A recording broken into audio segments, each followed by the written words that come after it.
Sarah Martinez wiped the grease from her hands as she stood in the corner of the military base workshop. Around her, male mechanics worked on vehicles while senior officers walked past without a second glance. She had been assigned to this forward operating base in Afghanistan 6 months ago. Most people still thought she was just there to check inventory or handle paperwork. The truth was different. Sarah had graduated top of her class in advanced vehicle repair and weapons systems maintenance. She could take apart an engine blindfolded and reassemble it faster than anyone in her unit. But being a woman in this role meant constant doubt from others. The other mechanics gave her the simple jobs, oil changes, and tire rotations, while they handled what they considered real work. That morning, Sarah overheard 2 senior mechanics talking near the coffee station. They were discussing a problem with the armored transport vehicles that would carry a SEAL team on a rescue mission the next day.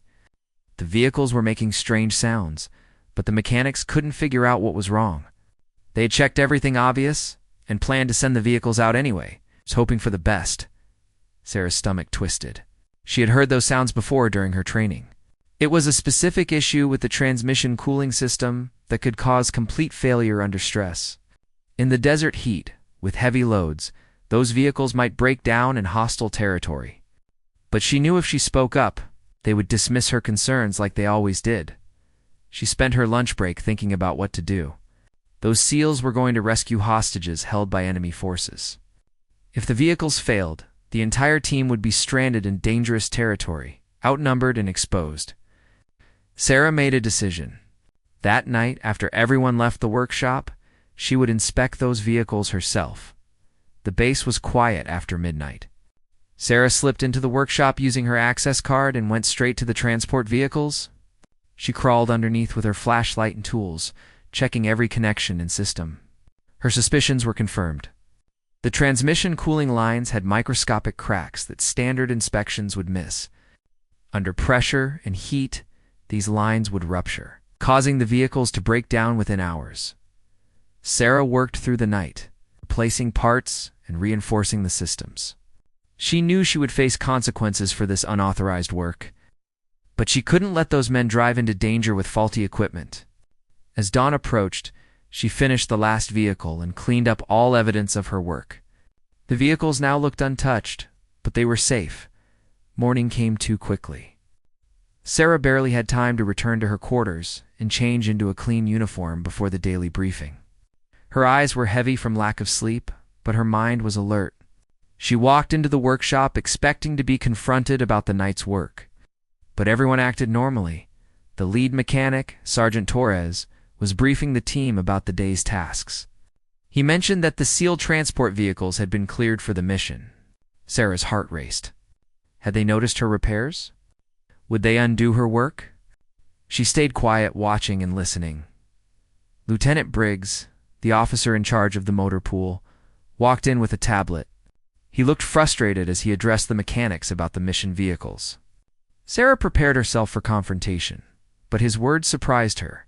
He was concerned about the timeline and wanted one final check before the SEALs departed in 4 hours. Torres assigned the job to himself and another senior mechanic. Sarah bit her tongue. She wanted to tell them what she had done, explain the repairs she made, but fear held her back. If they found her work substandard or unauthorized, she could face disciplinary action or even be sent home in disgrace. The morning dragged on. Sarah tried to focus on her assigned tasks, but her attention kept drifting to the transport vehicles being prepared outside. She watched through the workshop windows as Torres and his team performed their inspection. Her hands trembled slightly as she organized tools that didn't need organizing. Around noon, Torres came back into the workshop with a puzzled expression. He gathered the team for an unexpected meeting. Sarah's pulse quickened as everyone assembled near the workbenches. Torres explained that during the final inspection, he discovered that someone had performed extensive repairs on the transmission, cooling systems of all 3 transport vehicles. The room fell silent. Torres continued, explaining that whoever did this work had identified a critical flaw that their team had completely missed. The repairs were expertly done and had potentially saved the mission. He looked around the room, his expression serious but not angry. He asked who had done this work. Sarah stepped forward, her voice steady, despite her nervousness. She admitted that she had worked on the vehicles overnight, after overhearing the conversation about the strange sounds. She explained the technical issue she identified and why she believed it was urgent enough to act without permission. The room remained quiet. Some mechanics looked surprised. Others seemed skeptical. Torres studied her for a long moment, then asked her to explain in detail what she had found and how she fixed it. Sarah walked to a whiteboard and drew diagrams, explaining the microscopic cracks in the cooling lines and how they would fail under operational stress. Lieutenant Briggs had been standing in the doorway, listening to everything. He stepped forward and asked Sarah direct questions about her diagnostic process and repair methods. She answered each one clearly, demonstrating her deep understanding of the vehicle systems. The lieutenant's expression shifted from skepticism to respect as she spoke. Torres examined the vehicles again, this time with Sarah beside him.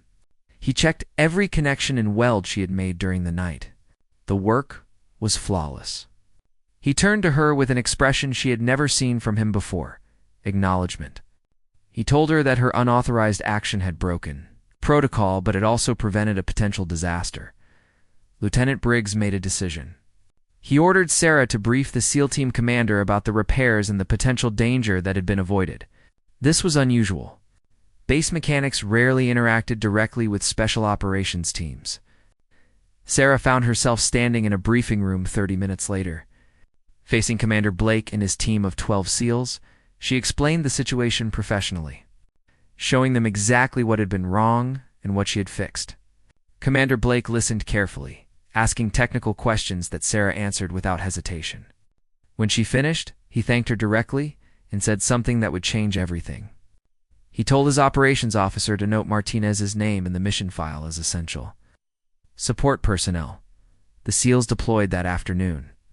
Sarah watched the 3 transport vehicles roll out of the base, carrying the team toward their objective deep in hostile territory. She felt a mixture of pride and anxiety. Her repairs would be tested under the worst possible conditions: extreme heat, rough terrain, and heavy loads. The next 18 hours were torture. Sarah couldn't sleep or focus on other work. She kept imagining every possible scenario. What if she had missed something? What if her repairs weren't enough? The base was quiet about the mission details, which was normal for SEAL operations, but the silence felt suffocating. Then the call came. Enemy forces had detected the SEAL team during the rescue operation. What was supposed to be a quick extraction had turned into a fighting retreat. The team had successfully freed the hostages, but now they were under heavy fire from approximately 50 enemy fighters who had them surrounded. The entire base went on high alert. Sarah heard fragments of radio communication as she worked in the workshop. The SEALs were pinned down, using the transport vehicles as cover.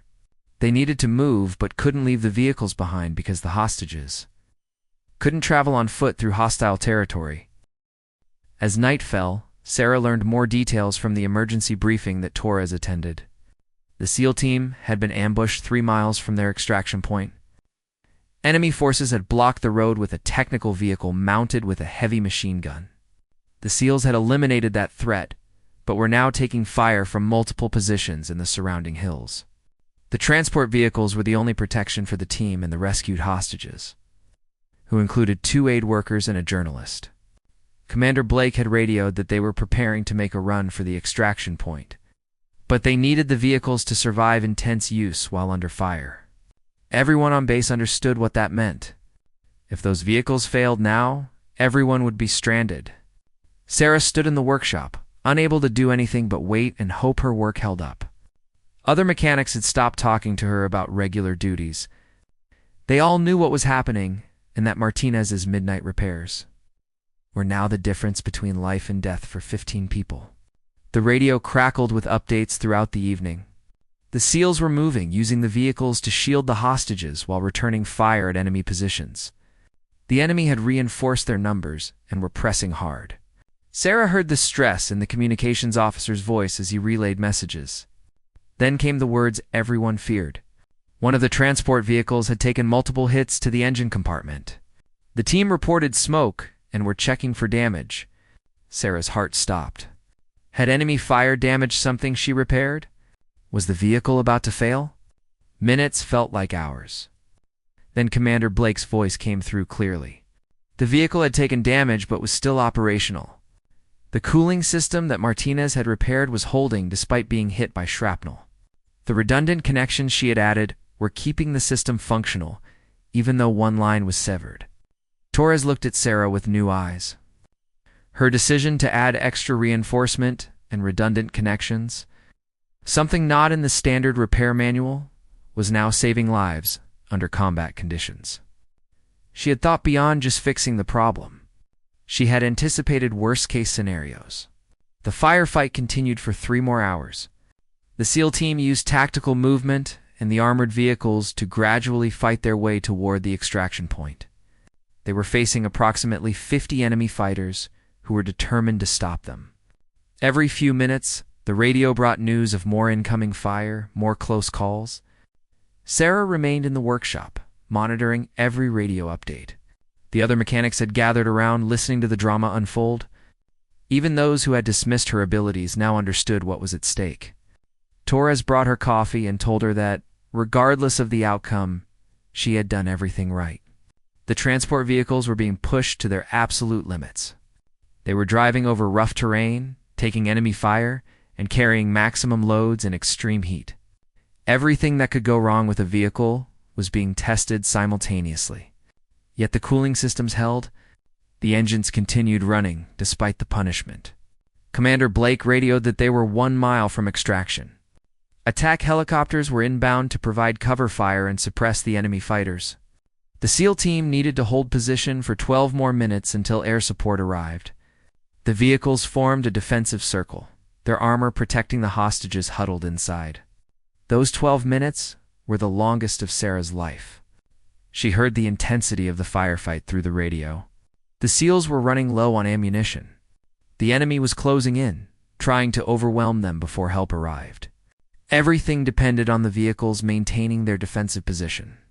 Then, the beautiful sound of Apache helicopters. The radio erupted with coordinated military communications as air support engaged the enemy positions. The 50 enemy fighters were suddenly facing overwhelming firepower from above. The tide turned quickly.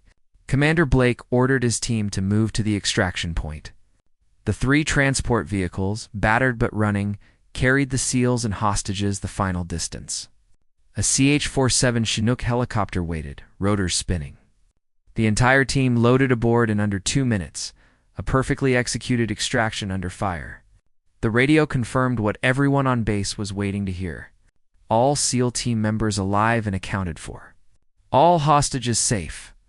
0 friendly casualties. Mission successful. The workshop erupted in cheers.